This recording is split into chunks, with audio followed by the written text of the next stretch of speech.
আসসালামু আলাইকুম রহমতুল্লাহ। প্রিয় শিক্ষার্থী বন্ধুরা, তোমরা যারা মাধ্যমিক পর্যায়ে পড়তেছো, ক্লাস 6, 7, 9, 10, তাদের জন্য ডুসাইল নিয়ে আসলো মেগা পুরস্কারের ব্যবস্থা। তোমরা ডুসাইল পরীক্ষায় অংশগ্রহণ করে ল্যাপটপ, বাইসাইকেল এবং নগদ অর্থ সহ বিভিন্ন ধরনের পুরস্কার জিততে পারো। আর এই পরীক্ষায় তুমি কিভাবে অংশগ্রহণ করবা এবং কিভাবে পরীক্ষায় বসতে পারবা সে বিষয়ে জানতে হলে স্ক্রিনে দেওয়া নাম্বারে ফোন করে জেনে নিতে হবে। পুরস্কার জিততে হলে তোমাকে যা করতে হবে, তোমাকে 100 নাম্বার এমসিকিউ পরীক্ষায় অংশগ্রহণ করতে হবে। 25 মার্ক থাকবে বাংলায়, 25 মার্ক গণিতে, 25 মার্ক থাকবে ইংলিশে এবং 25 মার্ক থাকবে সাধারণ জ্ঞানে। তোমরা বাংলাতে যদি ভালো করতে চাও তাহলে যেসব বিষয়ের উপর জোর প্রদান করবে: সমাস, সন্ধি, উপসর্গ, প্রত্যয়, বাক্য শুদ্ধ ও বানান, যতিচিহ্ন, ভাষারীতি, বাগধারা, লিঙ্গ পরিবর্তন, অনুবাদ, সমার্থক শব্দ, বিপরীতার্থক শব্দ, শব্দের শ্রেণী, বাক্য সংকোচন, এক কথায় প্রকাশ, সাধু ও চলিত রীতি, কারক ও বিভক্তি, ভাষারীতি, ব্যাকরণের আলোচ্য বিষয় ইত্যাদি বিষয়ে যদি তোমরা মনোযোগ সহকারে পড়াশোনা করো তাহলে বাংলা ব্যাকরণে ভালো করতে পারবা।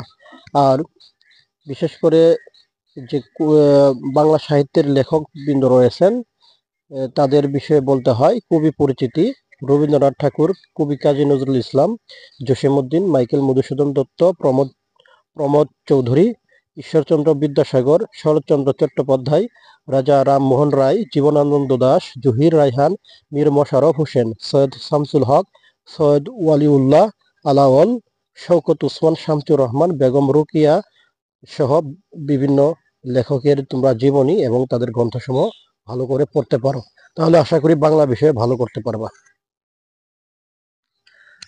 এবার আসো ইংলিশে যেসব কন্টেন্টগুলো তোমরা পড়লে ভালো করতে পারবা: parts of speech, completing, change of parts of speech, right form of verbs, idioms, fresh, transformation sentence, subject verb agreement, appropriate preposition, fill in the blanks with appropriate synonym, antonym, conditional, completing এবং translation. এইসব বিষয়ে যদি তোমরা ভালো করে পড়ো তাহলে ইংরেজি বিষয়ে আশা করি মোটামুটি তোমাদের একটা ভালো মার্ক ক্যারি করতে পারবা। যে কোনো পরীক্ষার জন্য গণিত একটা আসলে মোস্ট ইম্পর্ট্যান্ট সাবজেক্ট। এই গণিত বিষয়ে যদি তুমি ভালো করতে চাও ডুসাইলে, তাহলে তুমি লাভ, প্রতি, শতকরা, ঐকিক নিয়ম, সুদ কষা, অনুপাত, সমানুপাত, সংখ্যার ধারণা, উৎপাদক, বর্গ, ঘন, লসাগু, গসাগু, সূচক, লগাদিরম, ফাংশন, রেখা, কোণ, ত্রিভুজ, চতুর্ভুজ ও বহুভুজ, ক্ষেত্রফল, বৃত্ত, ঘন্টা ও মিনিটের কাটার মধ্যকার কোণ নির্ণয়, তারিখ ও বার নির্ণয়, এসব কন্টেন্ট থেকে যদি তুমি ভালো করে পড়াশোনা করো তাহলে ডুসাইলে অবশ্যই তোমার একটা ভালো মার্ক থাকবে। এই সিলেবাস শুধু ডুসাইল না, অন্যান্য চাকরি এবং ভার্সিটি পরীক্ষার জন্য তোমাকে হেল্প করবে। আর সাধারণ জ্ঞান থেকে যদি তোমরা ভালো করতে চাও তাহলে যেসব বিষয়ের উপর গুরুত্ব প্রদান করবে সেসব বিষয়গুলো হলো: বাংলাদেশ বিষয়াবলী, বাংলাদেশের ভৌগোলিক অবস্থান, আয়তন, সীমানা, জনসংখ্যা, উপজাতি, বাংলাদেশের ঐতিহ্য, স্থাপনা, নিদর্শন, প্রাচীন বাংলার ইতিহাস, ইংরেজ ব্রিটিশ শাসন, মুক্তিযুদ্ধ ও ভাষা আন্দোলন, সংবিধান ও প্রশাসনিক কাঠামো, খেলাধুলা, অর্জন, পুরস্কার, অন্যান্য বাংলাদেশের জনপদ, নদ নদী, প্রাকৃতিক সম্পদ, অর্থনীতির বিখ্যাত স্থান, জাতীয় দিবস এবং অবশ্যই মাস্ট বি জুলাই বিপ্লবের উপর গুরুত্ব প্রদান করিবে।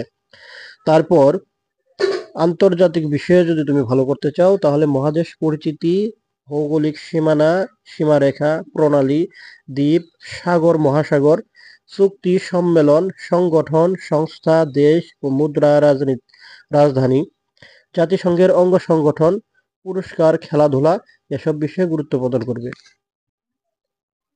আর বিজ্ঞান এবং কম্পিউটার বিষয়ে যদি ভালো করতে চাও তাহলে বিসিএস এবং অন্যান্য চাকরির পরীক্ষা সহ বিগত যে প্রশ্নগুলো রয়েছে কম্পিউটার এবং বিজ্ঞানে, বিগত যে প্রশ্নগুলো এসেছে সেই প্রশ্নগুলোর উপর জোর প্রদান করবে, তাহলে তোমার এখানে কম্পিউটার এবং বিজ্ঞান থেকে প্রশ্নগুলো তোমার কভার হয়ে যাবে। আশা করি সর্বমোট তোমরা এর উপর যদি ভালো একটা আয়ত্ত নিয়ে আসতে পারো তাহলে ডুসাইল পরীক্ষায় অবশ্যই তোমরা প্রথম সারির দিকে থাকবা এবং মেধাক্রমে স্থান পাবা।